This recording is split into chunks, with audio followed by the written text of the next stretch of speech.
as far as microtransactions, obviously, like it's kind of like a need hog larva. You know, it's like nobody wants to touch it, but you kind of have to like deal with it and use it like in these days. I do like the implementation in games like Monster Hunter World, where it's there, but it's not like sort of like you don't gimp the game to encourage people to get it. What was the philosophy behind the microtransactions as far as Devil May Cry 5? Yeah, I remember when the microtransaction thing happened back during TGS. One of the outlets kind of was like, "Oh, by the way, you have microtransactions," and then that kind of, I think maybe partly as a mistake on our part, we weren't clear enough about sharing information on that, but people were worried about it, right? And it was also a very hot topic at that time with all these other games that have microtransactions. On the dev side, we were never worried about it blowing up because we knew that we balanced the game with the idea that you'll never have to purchase red orbs. Like we've basically failed at our jobs if you feel like you have to buy red orbs.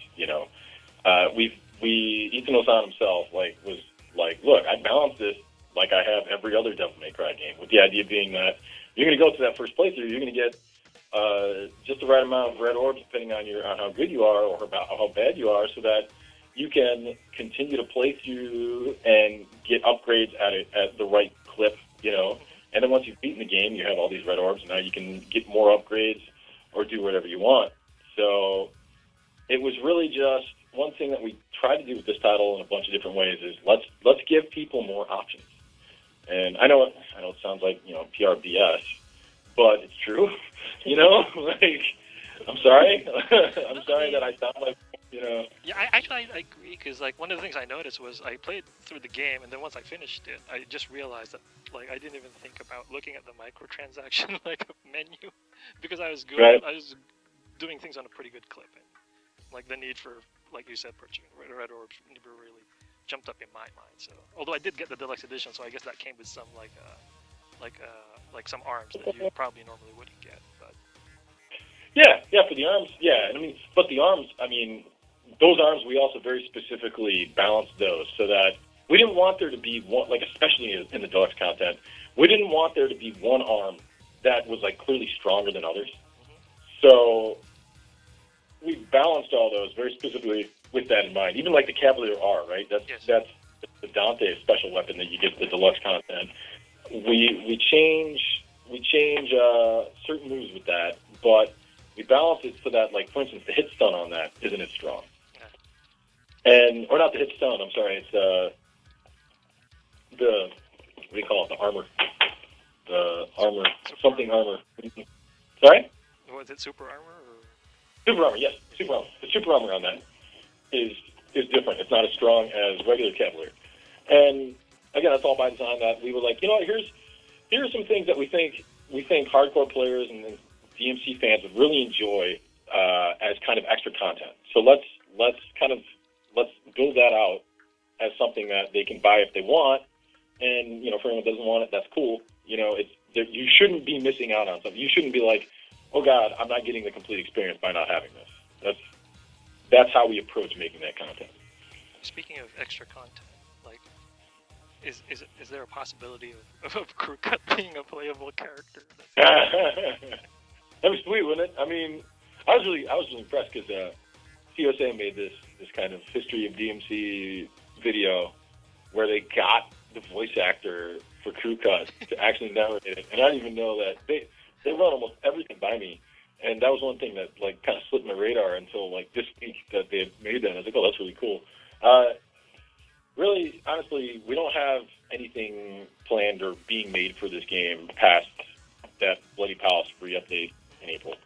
So it's one of those things where on the dev side, we have a lot of people that would love to keep making content for this game. But right now we're not doing that. And it kind of becomes a thing where it's the producer's job, it's kind of our jobs to be able to convince people in the company that it's worth pursuing something like that. So that's why Ethan Osan, like during interviews, has said, like, look, if you want to see like a different playable character or something, then you should yell at Capcom. Because then, with any luck, that by no means it's like a definite thing, but that can be fuel for us in kind of presenting within the company that, look, this is something that is worth pursuing. Yeah, because this also relates to, obviously, this is spoiler territory too, so I'm going to be careful in terms of like what I reveal or not, but like, given a certain character appearing towards the end, there's going to be a lot of probably requests for people like to make that certain character like a playable person. Is that something that's already in the works, or is it like an unlockable thing, or what's the deal as far as that guy, or even the other characters like Lady or Trish? Well, the only 3 playable characters in the game are Dante, V, and Nero. So those are the only 3 playable characters in the game. And like I said, we're not currently making anything or planning anything where you could play as any other character. But you know, if we're lucky and if we're smart on our side, we can convince people within the company to eventually maybe do something like that. I'd love that. But I mean, yeah, we're not always good at that at Capcom, right? We're not always the best at being able to follow through with that kind of stuff as much as we want to. As far as just the series itself, what was the decision to sort of come back to the classic Devil May Cry world? Did you guys learn anything at all from like the DMC Devil May Cry game, and like what was your goal as far as moving the franchise forward with this particular game? Oh yeah, man. I mean, you know, Ethan was working with Ninja Theory directly on DMC Devil May Cry as he was making Dragon's Dogma, right? So as he's in the thick of it with Dragon's Dogma, he's taking all these trips out to London just constantly, and he fully expected that we would make a DMC Devil May Cry 2 after we made the first one. You know, it was a fantastic game. Ninja Theory has this sense of style that is unrivaled in the game industry, man. Like I can say with full confidence that there's no one as cool as those guys. Nobody in the whole game industry. And we were hoping that we'd see that. Then, kind of just unfortunately internally, it didn't work out that way. So, flash forward a couple of years later, and Itano-san goes to Kenzo Tsujimoto, the guy who's been the head of the company since it started back in like '83 or something. And he goes, "Look, I want to make a DMC 5 or Dragon's Dogma 2." And to Kenzo's credit, this guy is the head of this, giant multinational corporation. He goes, "You know what? I think creators should be able to make what they want to make. So you decide. What do you want to do?" And Itano-san at that point, he had seen, there have been all these amazing action games coming out, these action games that redefine the genre with their approach to giving action games the kind of story that rivals what you see in Hollywood, amazing advances. But Itano-san said, "You know what? I haven't seen what I consider like a pure action game in years now." And so he said, "I want to make a DMC 5. I want to make the kind of game where it's going to have a certain level of challenge by design, and you should come up against something that a challenge, and maybe if you don't beat it on the first time, you've learned from playing against it. Okay, this is what I have to do next time, and you get this immense sense of accomplishment from beating that." That's really the kind of game that he wanted to make, and so he ended up making DMC 5.